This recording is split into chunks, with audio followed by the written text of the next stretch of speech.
আরে ভাই এটা কি ম্যাডাম নাকি খুনি? ছেলেটা ম্যামকে প্রপোজ করেছে, এজন্য কি মেরে ফেলবে? তুইও ম্যামকে ভুলে যা। হ্যাঁ রে ভাই ঠিক বলেছিস।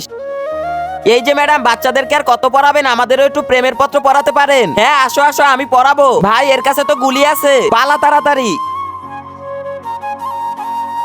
ওই দেখ ম্যাম একা বসে আছে, এখন গিয়ে প্রপোজ কর। আরে ভাই আমাকে যদি গুলি মেরে দেয় তাহলে? আর যদি রাজি হয়ে যায়? না রে ভাই অনেক রিস্ক হয়ে যায়। আরে তুই যা তো। হে আল্লাহ, পবিত্র কাবা ঘরের ছবি দেখে যে একটি লাইক আর একটি সাবস্ক্রাইব করে দিবে, তুমি তাকে হজ করার তৌফিক দান করো, আমিন। সালাম ম্যাম। হ্যাঁ বলো, কি বলবে? আসলে ম্যাম আমি কিছু বলতে চাই। হ্যাঁ বলো। ম্যাম আমি আপনাকে ভালোবাসি।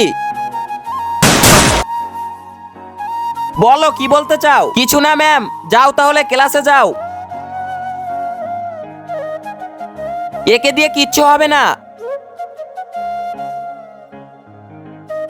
রাশেদ দাঁড়াও। এটা কি তুমি লিখেছো? না ম্যাম।